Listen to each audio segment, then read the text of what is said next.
Olá, meu amigo, minha amiga, seja muito bem-vindo a mais um vídeo aqui do nosso canal. Hoje, 17 de fevereiro de 2023. Seja muito bem-vindo. Esse é o terceiro vídeo do dia e a gente tem muita informação, como sempre, né, pessoal? Hoje a gente vai falar de Michele Bolsonaro. Então, eu não vou nem pedir para você se inscrever, não vou falar que a nossa meta agora é alcançar 1.400.000 seguidores e nem falar para você sobre o nosso livro que tá bombando aí, tá? O pessoal tá gostando demais, 20 regras para a vida. Pelo contrário, eu já vou chegar direto com informações para vocês. Vamos falando de Michele Bolsonaro. Essa matéria aqui é do jornal O Trombeta. Michele Bolsonaro fala sobre Bolsonaro e diz: ele não deve voltar agora. A Michele Bolsonaro, ela deu um passeio num dos shoppings da cidade de Brasília, sem ser reconhecida pelos transeuntes, pelas pessoas que passavam lá. Ela foi reconhecida pelo blog, tá? Aqui do pessoal que chegou até ela e conversou com ela. Ela foi muito solícita, atendeu muito bem o pessoal e perguntando sobre Jair Messias Bolsonaro, ela falou que na opinião dela, Bolsonaro não deveria voltar agora para o Brasil. Na visão dela, ele deveria descansar mais um pouco. Ela informou que já tem 15 anos que ela vive com o ex-mandatário, com o Bolsonaro, e que nunca o viu descansar. E que agora ela quer que ele descanse, coloque a cabeça no lugar para depois voltar ao Brasil e fazer uma oposição ao Lula. O próprio Bolsonaro falou que em março agora ele pretende voltar ao Brasil para fazer justamente uma oposição séria e ferrenha ao governo Lula. E na sua opinião, meu amigo, minha amiga que está me assistindo agora, você acha que é hora do Bolsonaro voltar ou você acha que ele tinha que esperar um pouco mais? Ou já está na hora dele fazer oposição ao Lula?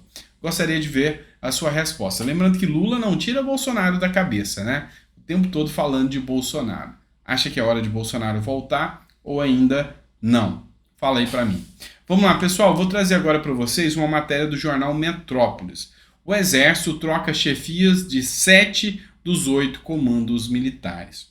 Pessoal, se tem uma coisa que eu trouxe muito para vocês e conversei muito com vocês aqui, é sobre a questão do Bolsonaro, do Lula e do atrito que ele tem com os militares. Isso ainda não foi apaziguado, tá?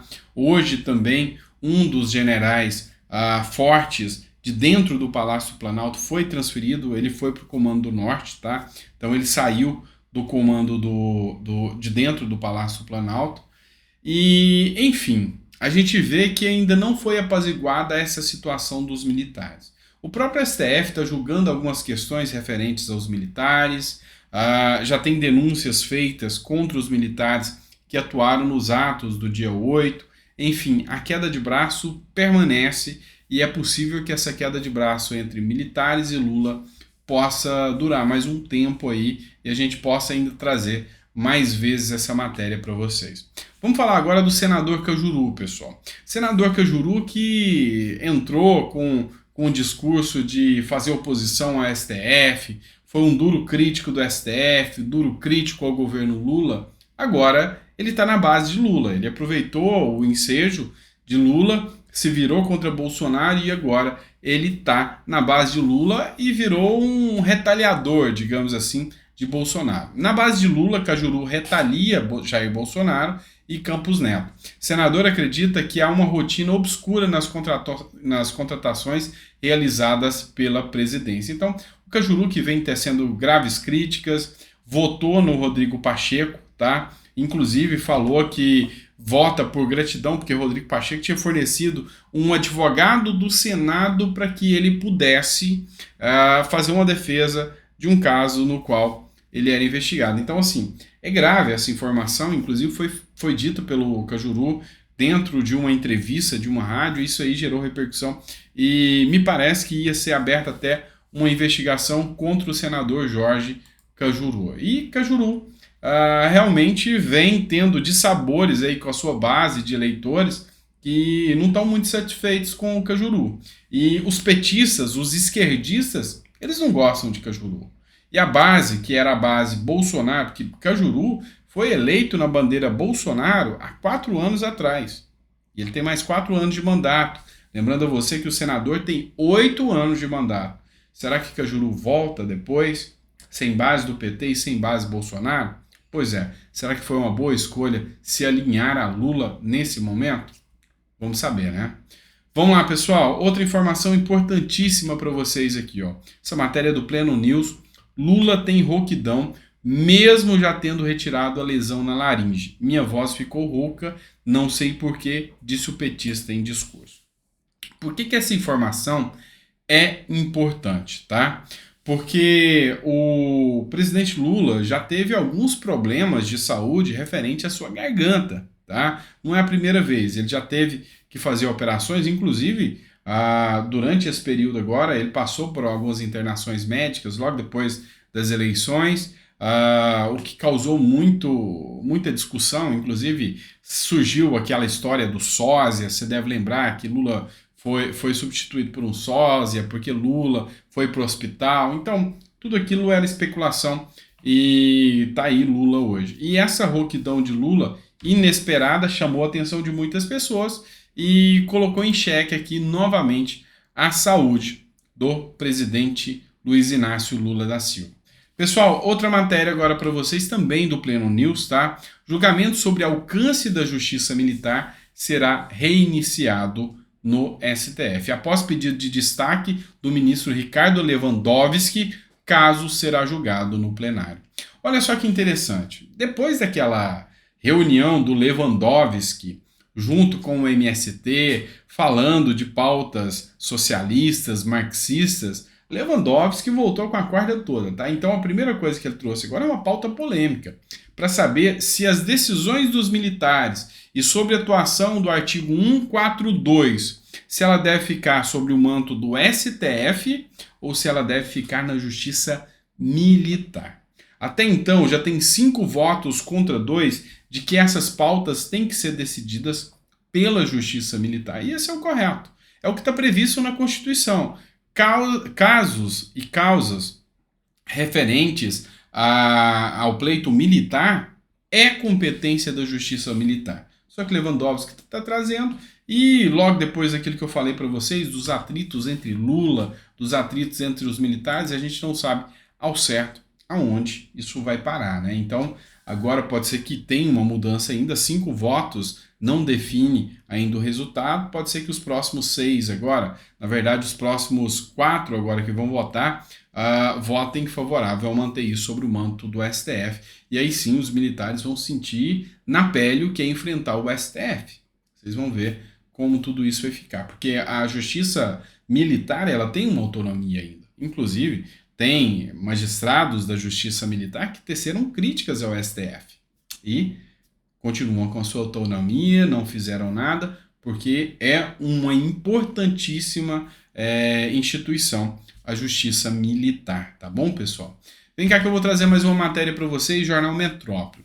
O Flávio Dino, que é o ministro da Justiça, disse que as armas não recadastradas por CACs serão consideradas ilegais. De acordo com o ministro Flávio Dino, ministro da Justiça, mais de 68 mil armas já foram recadastradas pelos CACs, tá?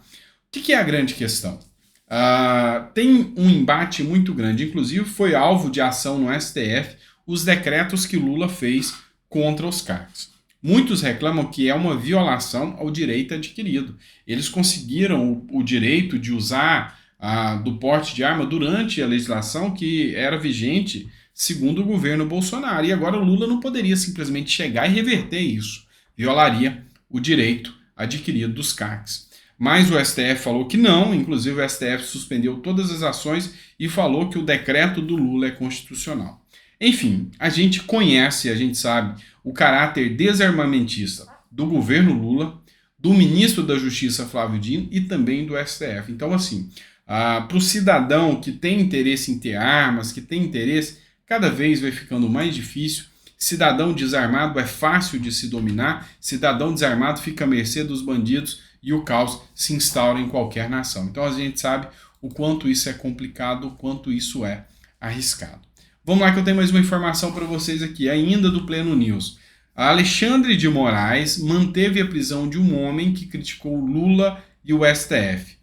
Ivan Rejane Fonte Boa Pinto está preso desde julho do ano passado, mais de 90 dias de prisão que ele se encontra lá, e segundo Alexandre de Moraes, ele criticou o STF, está lá ainda, e as investigações ainda não foram apuradas, e por isso ele se mantém preso, tá? Sabe, é grave esse tipo de ação, esse tipo de atitude, porque a gente vê criminosos, estupradores, assassinos estarem livres esperando o processo em liberdade.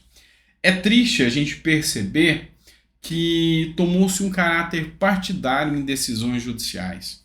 É triste a gente ver que o princípio da impessoalidade foi rasgado, jogado fora. É triste a gente ver que a política brasileira se tornou essa balbúrdia, se tornou essa coisa que a gente percebe que viola de morte qualquer direitos de liberdades, devido processo legal.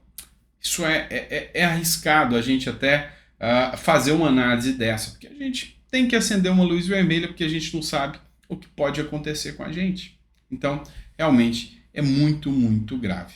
Ficou até o final do vídeo? Peço a você que coloque seu comentário que você gostou ou não gostou, que ficou até o final do vídeo também. E lembrando a você, se você não conhece ainda, te recomendo o nosso e-book, tá? 20 regras para a vida, eu tenho certeza que você vai gostar. Baratinho, tá? É simbólico, R$6, R$ 5,99 na verdade. Você já compra, já baixa, já sai com a leitura e eu te garanto que vai ter muita coisa importante. São pensamentos importantes que podem te evoluir como pessoa, como cidadão, como alguém que quer evoluir dentro da sociedade, tá bom? Então, adquira aí, é bom, eu te recomendo, tá certo?